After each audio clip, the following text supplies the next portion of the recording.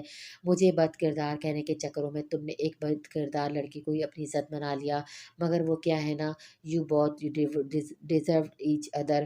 وفا کے یوں صاف کہنے پر مومن زمین پر گڑ گیا۔ کیا کیا نہ یاد آیا تھا اسے خود کا وفا کو ذلیل کرنا، بد کردار کہنا اور پھر دھتکار دینا، مگر وقت نے اسے وہ سب واپس لوٹایا تھا، بلکہ وفا کو سرخرو بھی کیا تھا۔ اس کا دل کیا ڈوب کر مر جائے۔ وفا مجھے معاف، ٹو ہیل ود یور معافی۔ تم جیسے لوگوں کے منہ سے تو معافی بھی گالی لگتی ہے۔ معافی مجھ سے نہیں بلکہ میرے شوہر سے مانگو، جس پر تم نے سب کے سامنے بہتان لگایا ہے۔ وفا کے کہنے پہ وہ شکستہ قدموں سے اسود کے سامنے گیا اور ہاتھ جوڑ کر معافی مانگنے لگا۔ اسود یار، میں جانتا ہوں میں تمہارے ساتھ بہت غلط کر چکا ہوں، مگر ہو سکے تو مجھے معاف کر دینا، تم تو بڑے ظرف والے ہو نا۔ اسود یار کے آگے مومن کو گڑگڑایا تو اسود نے اسے ایسی نظروں سے دیکھا کہ وہ شرمندہ ہو کر رہ گیا۔ تم میرے جگری یار تھے مومن، مگر تمہارا آنا نہ صرف ہماری دوستی کھا گئی بلکہ تمہاری محبت بھی۔ میں تو شاید پھر بھی تمہیں اپنی طرف سے معاف کر دوں، لیکن جو تم نے میری وفا کے ساتھ کیا اس کے لیے تمہیں کبھی معاف نہیں کروں گا۔ یہ کہتا وہ جا چکا تھا، جبکہ ثاقب صاحب وہیں بے ہوش ہو کر گر پڑے اور انہیں فوری طور پر ہسپتال لے جایا گیا۔ ہارٹ اٹیک کی وجہ سے وہ کمزور ہو کر رہ گئے تھے۔ انہوں نے وفا سے اپنے کیے کی معافی مانگی تھی، جس نے کھلے دل کا مظاہرہ کرتے ان سب کو معاف کر دیا تھا۔ آج اسود اور وفا کی شادی کی پہلی سالگرہ تھی، جس کی وجہ سے عمر اور ایشل نے حویلی کو دلہن کی طرح سجایا تھا۔ ایشل نے وفا کو بہانے سے ریڈ فراک دے کر ٹرائی کرنے بھیجا۔ جب وہ کپڑے بدل کر آئی تو اس کا ہاتھ تھام کر آئینے کے سامنے بٹھاتی اس کی نانا کرنے کے باوجود اسے پیارا سا تیار کر گئی۔ ہاتھوں میں چوڑیاں تھیں جو ہر تھوڑی دیر بعد کھن کھن کرتی۔ اس کے لاکھ پوچھنے کے باوجود ایشل نے اسے کچھ نہ بتایا تھا اور آنکھوں پر پٹی باندھتے اسے حال میں لے آئی تھی۔ یہی کچھ عمر نے اسفند یار کے ساتھ کیا تھا۔ اب حال یہ تھا کہ وہ دونوں ایک دوسرے کے آمنے سامنے کھڑے تھے۔ تمام لائٹس آف تھی، بس ایک اسپاٹ لائٹ کی روشنی میں ان دونوں پہ پڑ رہی تھی۔ عشاء کے 3 گنتے ہی دونوں نے اپنی اپنی آنکھوں سے پٹی اتاری تو نظر ایک دوسرے پر جا پڑی اور وہیں تھم گئی، نظریں بھی اور سانسیں بھی۔ یہ لمحہ طویل تھا مگر تھا فسو خیز۔ دونوں چھوٹے چھوٹے قدم اٹھاتے ایک دوسرے تک پہنچے تھے۔ چونکے تو تب جب پیچھے پروجیکٹر پر وفا کی کھلکھلاتی ہوئی آواز گونجی، او ماڑا ام کو رنگ برنگی چوڑیاں بہت پسند ہے۔ یہ تب کا منظر تھا جب اسود نے پہلی دفعہ وفا کو دیکھتے ہوئے اس منظر کو فون میں قید کیا تھا۔ دونوں اس منظر کو دیکھ کر ہنس دیے۔ وفا نے نم آنکھوں سے اسے دیکھا جس نے اس کی پہلی ملاقات کو سنبھال کر رکھا تھا۔ منظر بدلا اور اچانک وہ منظر یاد آیا جب وفا بیٹھی اسود کا خط پڑھ رہی تھی۔ منظر بدلتے گئے، ان کی پیار کی کہانی چلتی گئی۔ پھر وہ منظر یاد آیا جب اسود نے وفا کو ڈوبنے سے بچایا تھا۔ اس کی پوزینسی یہاں سے دیکھی جا سکتی تھی۔ سب حیران پریشان کھڑے ہی دلچسپ تحفہ ملاحظہ کر رہے تھے۔ تو اسفند اور وفا ایک دوسرے کو پہلے سے جانتے تھے اور پھر چلا تو آخر منظر جہاں دونوں اسٹیج پر کھڑے پشتو گانا گا رہے تھے، جن کی جوڑی دیکھنے میں چاند سورج کو مات دے رہی تھی۔ لوگوں نے ان کی اس پیار بھری داستان خوب پھوٹنگی اور ہلا گلا کیا، جس پر وفا کے گال سرخ ہو چکے تھے اور اسفندیار نے بے اختیار اس کا ہاتھ تھامتے اس کی چوڑیوں پہ لب رکھے تھے اور وہاں تالیوں کا سیلاب گونج اٹھا تھا، جبکہ وفا نے فوراً شرم سے دوہری ہوتے اسود کے سینے میں منہ چھپا لیا تھا۔ سب نے ان دونوں کو ساتھ رہنے اور سدا خوش رہنے کی دعائیں دی تھی۔ اٹینشن پلیز، میں چاہتی ہوں اسفندیار خان اپنی زوجہ کے لیے کچھ قیمتی الفاظ یہاں اسٹیج پر آ کر بیان کرے۔ عشل کے بلانے پر اسفندیار سب لوگوں کی بھرپور تالیوں میں سے اسٹیج پر آیا اور وفا کی طرف دیکھ کر کہنا شروع ہوا، کبھی سوچا نہیں تھا جس ہستی کی چوڑیوں کی کھنک میرے دل میں بس گئی وہی ہستی میرے دل کی دھڑکن بن جائے گی، جس کے بغیر جینا محال ہو جائے گا۔ بے شک بہت سی آزمائشوں کے بعد ہی صحیح مگر اپنے صبر کی بنیاد پر میں نے اپنے عشق اپنی وفا کو ہی پا لیا، اور میری خدا سے یہی خواہش ہے کہ مجھے آخری سانس بھی اسے تکتے ہوئے آئے تاکہ اس کا چہرہ میں اپنی تاعمر اپنی عمر میں بسا سکوں۔ اسفندیار کی اتنی محبت بھری باتوں پہ پورا ہال نہ تھمنے والی تالیوں سے گونج اٹھا تھا، جبکہ وفا جو اسفند کے شروع کی باتوں پر اپنے آپ کو ہواؤں میں اڑتا محسوس کر رہی تھی، اس کی آخری بات پر ایسے لگا جیسے کسی نے اس کا دل مٹھی میں بیچ کر نچوڑ دیا ہو۔ اس کا دل دکھ سے بھر گیا تھا۔ وہ تو اپنی زندگی اسفند کے بغیر اب تصور بھی نہیں کر سکتی تھی۔ کچا کے جدائی اپنی آخری بات پر وفا کی نم ہوتی آنکھیں دیکھ کر وہ لمحے کی تاخیر کیے بغیر اس تک پہنچا تھا اور اس کی آنکھوں کی نمی کو اپنے پوروں سے سمیٹ کر پیشانی کو اپنے لبوں سے معطر کیا تھا۔ تمہاری ہمت بھی کیسی ہوئی یہ بات منہ سے نکالنے کی؟ تمہاری جان تو میں اپنے ہاتھوں سے لوں گی۔ وفا نے اسفن کے سینے پر اپنے نازک ہاتھوں سے مکے برساتے سو سو کرتے کہا تو وہ جان نثار نظروں سے اسے دیکھنے لگا۔ کیا اتنا چاہتی ہو تم مجھے؟ اس نے وفا سے سر ٹکراتے پوچھا۔ اس سے بھی زیادہ، اگر سانس تمہاری بند ہوگی تو دھڑکن میری رک جائے گی۔ اس کی بات پر اسفن کا دل کیا اس کے لب چوم لے، مگر لوگوں کا لحاظ کرتے اس کے گال پر ہلکا سا کس کرتے فوراً پیچھے ہوا، جبکہ وفا آنکھیں پھاڑے سے دیکھنے لگی جس نے لوگوں کا لحاظ کیے بغیر عمران ہاشمی بننے میں کوئی کسر نہیں چھوڑی تھی۔ اس کی اس حرکت پہ سب نے زور و شور سے ہٹنگ کی تھی، جبکہ وفا شرمائی تو اسفن کے سیاہ کر رہ گیا۔ محفل اپنے عروج پر تھی، ملنے والوں لوگوں کا تاندا بندھا ہوا تھا۔ جب وفا کے فون پر بیل ہوئی سے سنگل صاف نہ ہونے کی وجہ سے وہ سیڑھیاں چڑھ کر اوپر آئی۔ ہیلو ہیلو کون؟ اس نے فون کان سے لگاتے ہوئے کہا اور اس وقت سب سے اوپری سیڑھی پر کھڑی تھی جب اسفندیار کی اس پر نظر پڑی۔ دونوں ایک دوسرے کو دیکھ کر مسکرائے تھے۔ فون پر جب کوئی نہ بولا تو وفا نیچے کی جانب اترتی کہ اجالا نے اچانک پیچھے سے آتے اسے دھکا دینا چاہا۔ اسفندیار جس کی نظریں وفا پر ہی تھی وہ اس کے پیچھے اجالا کے برے ارادہ دیکھ کر چیخا۔ وفا! اسفن کے اس طرح چیخنے پر نہ صرف وفا کی طرف متوجہ ہوئے تھے بلکہ وفا بھی جھٹکے سے پلٹی اور اجالا جو اسے دھکا دے رہی تھی وفا کے اچانک مڑنے پر اس کا توازن بگڑا اور وہ سر کے بل سیڑھیوں سے گرتی چلی گئی۔ بہت سارے دل سوز چیخیں گونجی تھی جبکہ اسفندیار کی بھی سانسیں تھمی تھی جب اس نے وفا کو لڑکھڑا کے پیچھے گرتے دیکھا تھا۔ وفا! سب کے دل بند ہوئے تھے اس لمحے۔ اجالا کو بچانے کے چکر میں وفا کا بھی توازن بگڑا تھا اور وہ بھی لڑکھڑاتے ہوئے پیچھے کو ہوئی جب شاہجہاں نے اس کا ہاتھ پکڑتے اسے گرنے سے بچایا، مگر اجالا سر کے بل گرتی چلی گئی جس کے بعد اس کے سر پر شدید چوٹ آئی تھی اور وہ خون بہنے لگا تھا۔ دوسری طرف وفا حیرت میں گری شاہجہاں کو اپنا ہاتھ تھامے دیکھ رہی تھی جس نے اسے گرنے سے بچایا تھا۔ اس نے کم سے کم شاہجہاں سے تو یہ توقع نہیں کی تھی۔ اس کا سانس ڈر کے مارے پھوٹ چکا تھا جو وہ سیدھے کھڑی ہوتی بحال کرنے لگی تھی۔ عمر فوراً اجالا کو لیتا ہسپتال کی طرف بھاگا تھا جبکہ اسفندیار دو دو سیڑھیاں پھلانگ کر وفا تک پہنچا اور اسے ہر طرف سے چھو کر دیکھنے لگا۔ وفا! تم ٹھیک ہو نا؟ تمہیں کہیں لگی تو نہیں؟ اس نے بغور اس کا جائزہ لیتے کہا۔ دھڑکنیں ڈر کے مارے سست ہوئی تھی کہ اگر اجالا کی جگہ وفا ہوتی تو وہ کیسے جی پاتا۔ میں ٹھیک ہوں اسفند، مجھے کچھ نہیں ہوا، ریلیکس۔ وفا نے اسفند کے ہاتھ تھامتے اسے پرسکون رہنے کا کہا۔ اس نے پلٹ کر شاہجہاں کا شکریہ ادا کیا جو عدت کے باوجود اس کی جان بچانے باہر آ گئی تھی۔ سب مہمانوں کے جانے کے بعد شاہجہاں نے ان سب کو بتایا کہ کیسے اس نے اجالا کو پھپھو سے فون پر بات کرتے سن لیا تھا جب وہ شیطانی عمل تیار کر رہی تھی۔ وقت کی ایسی چوٹ لگی کہ شاہجہاں براہ راست پر آ گئی تھی جس کا یقین وہ وفا کی جان بچا کر سب کو دلا چکی تھی۔ اس نے اپنا سب کچھ حسد میں کھو دیا تھا، بچا ہی کیا تھا اس کے بعد۔ اب اس نے سوچ لیا کہ تمام وقت وہ اللہ سے معافی مانگ کر گزارے گی۔ اس کو تو اللہ نے سیدھی راہ دکھا دی تھی مگر اجالا اب بھی پاس نہ آئی تھی۔ اس نے سوچا وہ ذریعہ سے دور رہے تو وفا کو کیسے خوش رہنے دے سکتی ہے، تبھی اس نے گھٹیا منصوبہ بناتے وفا کو دھکا دیا، مگر توازن بگڑنے کے باعث وفا کی جگہ اس کا خود کا پیر پھسلا اور وہ گرتی چلی گئی۔ اللہ نے اس کے کیے کی سزا دے دی تھی۔ تبھی تو جب اسے ہسپتال لے کر جایا گیا، علاج کے بعد ڈاکٹر نے بتایا کہ وہ اپنا دماغی توازن کھو چکی ہے اور ہمیشہ کے لیے ایب نارمل یعنی پاگل ہو چکی ہے۔ شہناز بیگم اپنے بچوں کی بری قسمت دیکھ کر جتنا روتی اتنا کم تھا۔ رہی بات نائلہ بیگم کی تو ان کی سازش فطرت سے ہر کوئی واقف تھا۔ سب بڑوں نے باہمی فیصلہ کرتے انہیں کہیں اور فلیٹ لے دیا تھا جہاں وہ اپنا وقت باقی عورتوں کے ساتھ گزارتی اور ان کی کن سن لیتی۔ حویلی سے نکلنے سے پہلے انہوں نے لاکھ ولولہ کیا تھا مگر سب نے انہیں نکال کر ہی دم لیا تھا۔ مومن وفا کی ویڈنگ نائٹ پر ہی جان گیا تھا کہ اسفند یار اور وفا ایک دوسرے کو پہلے سے جانتے تھے، بس اسے ہی دیر سے علم ہوا۔ وہ لاکھ اپنے دکھ پر پچھتاوا کرتا روتا اتنا کم تھا جو اس نے بویا تھا وہ اس کو کاٹنا تھا۔ اس نے فیصلہ کر لیا تھا کہ وہ سرداری چھوڑ کر لندن مقیم ہو جائے گا، کم سے کم وہ وہاں جا کر ہی وفا کی یادوں سے نجات پا لیتا جو اس نے اکٹوپس کی طرح جگڑا کر رکھتی تھی۔ اس نے سرداری اسفندیار کے نام کر دی تھی۔ آخری بار جانے سے پہلے وفا اس کے کمرے میں ملنے آیا تھا جہاں اسفند اور وفا دونوں اسے دیکھ کے چونکے تھے۔ خیریت، یہاں کیسے آنا ہوا؟ وفا کے پوچھنے پر وہ دکھ سے مسکرایا۔ ایک وقت ایسا تھا جب وہ بے دھڑک وفا کے کمرے میں چلا آتا تھا مگر وقت نے ایسا پلٹا کھایا تھا کہ کمرے کا مالک اور اس میں رہنے والے مکین سے رشتہ دونوں ہی بدل گئے تھے۔ کچھ نہیں، بس جانے سے پہلے تم سے ملنا چاہتا تھا۔ مجھے تم لوگوں کی اینیورسری کے دن پتہ چلا کہ تم ایک دوسرے کو یونی سے جانتے ہو۔ اس کے لہجے میں ہلکا سا شکوہ تھا۔ کبھی موقع ہی نہیں ملا، نہ تم نے پوچھا نہ میں نے بتایا۔ وفا نے کندھے اچکائے۔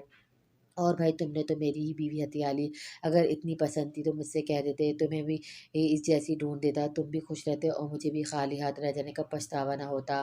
مومن کے لہجے میں کرب اور پچھتاوا شدت سے بول رہا تھا۔ اس سے کیا کہتے ہو، مجھ سے پوچھو نا، تم چھوڑنے کی بات کرتے ہو، اس نے تو اپنا عشق تک اپنی دوستی کے نام کر دیا تھا۔ وفا کی بات پر مومن حیرت سے اسے دیکھنے لگا۔ نہیں سمجھی، چلو میں بتاتی ہوں۔ وفا رک جا، اسفند نے وفا کو ٹوکا۔ نہیں اسفند، اسے بھی پتہ چلا کہ ہم نے کیا کیا قربانی دی ہے اس کے لیے۔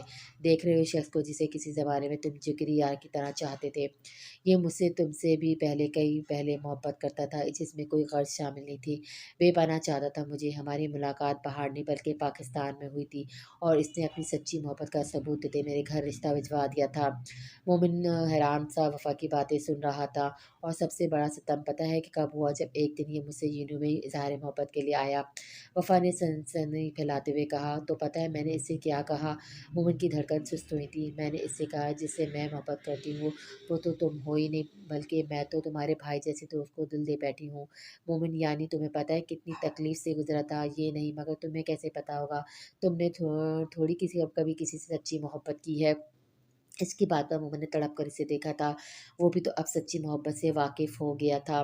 اور بس یہی نہیں ہوئی، اس دن تمہارے دوست کی موت ہوئی تھی، اس کے جذبوں کی، اس کی لگن کی، اس کی روح کی، میرے سامنے گھٹنوں کے بل گرا تھا۔ وہ لڑ سکتا تھا اپنے پیار کے لیے، مگر وہ نہیں لڑا۔ پتہ ہے کیوں؟ کیونکہ مقابل اس کا بھائی تھا، جسے وہ سب سے زیادہ چاہتا تھا، جس کے لیے اس نے اپنے پیار کی قربانی دی دیتا ہے کوئی آج کل اس شفاق زمانے میں اپنے پیار کی قربانی نہیں، کبھی نہیں، لیکن اس نے دی۔ کس کے لیے؟ تمہارے لیے۔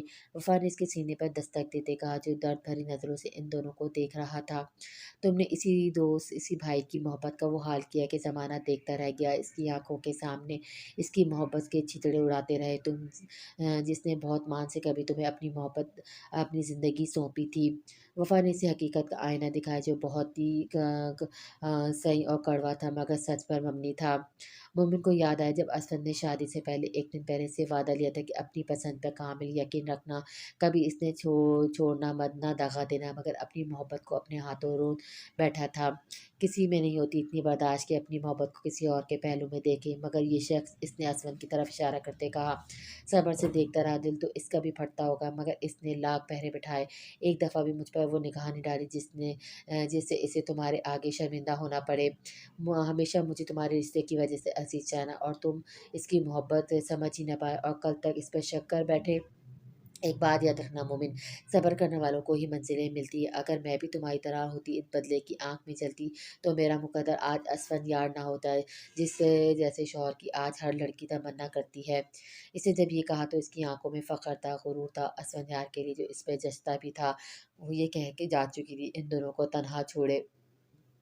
میرے بھائی، میرے دل، مجھے معاف کر دینا، آج تک میں تیرے دل کی بات نہ جان پایا، میں اچھا دوست یا بھائی بھی نہ بن پایا، لیکن تو نے ان دونوں رشتوں میں مثال قائم کی ہے۔ کاش میں بھی تجھ جیسا ہوتا، لیکن وقت ابھی نہیں گزرا۔ میں کوشش کروں گا اسفند، تو نہیں، خیر، تجھ جیسا ضرور بنوں، لیکن جس کے لیے مجھے تنہائی کی ضرورت ہے، اللہ سے نزدیکی کی ضرورت ہے۔ اس نے آنسو پوچھتے اسفند یار کو کس کے گلے لگایا، جسے مل بھی پائے گا یا نہیں۔ اسفند نے بھی تمام گلے مٹھاتے اسے زور سے گلے لگایا۔ مت جا یار، اسفند کے کہنے پر مومن نم آنکھوں سے مسکرایا۔ ابھی تو پہلی سیڑھی ہے آگاہی کی، دوست جلد ملیں گے۔ وہ اس سے خداحافظ کہہ نکل پڑا تھا اپنے نئے سفر پر۔ وقت کا پہیہ رکتا نہیں، چلتا رہتا ہے۔ اجالا کو پاگل خانے شفٹ کر چکے تھے، کیونکہ وہ مکمل پاگل ہو گئی تھی۔ سب کو ان کی گئی سزا مل چکی تھی۔ شازیہ بھی سیدھی راہ پر آ گئی تھی، اور پچھلے مہینے ہی اس کی دوسری شادی کر دی گئی تھی۔ مومن نے لندن میں اسلامک سینٹر جوائن کر لیا تھا، جہاں وہ حفظ کر رہا تھا۔ حویلی کی بات کی جائے تو عمر عشل کے ٹوئنز، 1 سالہ بچے ریحان اور عشا، سب کو ننھی شرارتوں سے اپنی طرف متوجہ کیے رکھتے۔ وفا کی پہلی پریگننسی کا آخری مہینہ تھا۔ اسفند یار کا بہت خیال رکھتا، یہاں تک کہ زمین پر پاؤں بھی رکھنے نہ دیتا تھا۔ غموں کے بادل چھٹ چکے تھے۔ وفا لان میں آہستہ آہستہ چہل قدمی کر رہی تھی، جب اسفند نے اس کے ہلکے سے باہوں میں بھرا۔ اسفی، وفا نے کلکلاتے ہوئے کہا تو اسفند نے اس کی پیشانی چومی۔ جی اسفی کی جان، دیکھیے سب خوش ہیں، آخرکار ہمارا پیار جیت گیا، اس نے خوشی سے کہا۔ جی میری جان، یہ تو اللہ کا کرم ہے، اسفند نے اس کے ہاں میں ہاں ملائی۔ ہاں بے شک، لیکن آپ کی بدولت بھی۔ وہ کیسے؟ اس نے تعجب سے پوچھا۔ وہ ایسے اگر آپ اپنی محبت کو سلگائے نہ رکھتے تو وہ کبھی عشق کا درجہ نہ پاتی، بس اس لیے ہم آج ساتھ ہیں اور انشاءاللہ ساتھ رہیں گے جنت میں بھی۔ اس کی بات پر اسفندیار سرشاری سے مسکرایا۔ اس سے پہلے کہ وہ کچھ کہتی اس کے پیٹ میں تیز درد کی لہر اٹھی تھی اور وہ کراہتے ہوئے گری تھی۔ اسفند ایک دم بھوکلا گیا تھا اور فوراً اسے لیے ہسپتال کی طرف دوڑا، باقی سب بھی آگے پیچھے نکلے تھے۔ کئی گھٹنوں کے بعد انتظار کے بعد وفا نے ایک سنہری و سرخ لڑکی کو جنم دیا تھا، جو اسفندیار کی گود میں آتے ہی ٹکر ٹکر آنکھیں ٹپٹپا کر اسے دیکھنے لگی۔ ڈاکٹرز کے مطابق یہ بچی پیدائش کے بعد ایک بار بھی نہیں روئی تھی، بلکہ تیکھے نئے نقش سے سب کو گھور رہی تھی، مقابل بھی بھوکلا جائے۔ ڈاکٹر نے پہلا ایسا کیس دیکھا تھا۔ اسفند نے وفا کو اتنے پیارے تحفے پر ایک ہیرے کا لاکٹ گفٹ کیا تھا، جس میں اس نے فوری طور پر تازہ بنی ہوئی اپنی بچی کے ساتھ تینوں کی تصویریں لگائی تھیں۔ بھائی نام تو بتائیں اس کا؟ عمر کی بےتابی پر وہ بولا۔ افق اسفندیار خان نام ہے میری شہزادی کا، اس نے غرور سے کہا تو سب مسکرا دیے۔ افق کے اسفند کو ننھا سا مکہ مارنے پر حیرت تب ہوئی جب وہ افق کو اور وفا کو ہسپتال سے گھر لے جانے لگے تو راستے میں ایک درویش نے ان کا راستہ روکا۔ اس بچی کا بخت بہت بلند ہے، مگر افسوس سب سے پہلے چوٹ کسی اپنے قریبی رشتے سے کھائے گی، ٹوٹے گی یہ بہت برا، مگر پھر افق کی طرح چھائے گی۔ حق ہو وہ یہ کہتا وہ جا چکا تھا جبکہ سب پریشان ہو چکے تھے۔ افق کی آنے والی زندگی کو سوچ کر اس کی زندگی مشکل ہونے والی تھی، یہی بات سب کے دل ہلا گئی تھی۔ کیا ہونا تھا اس کا مقدر یہ تو اللہ جانتا تھا۔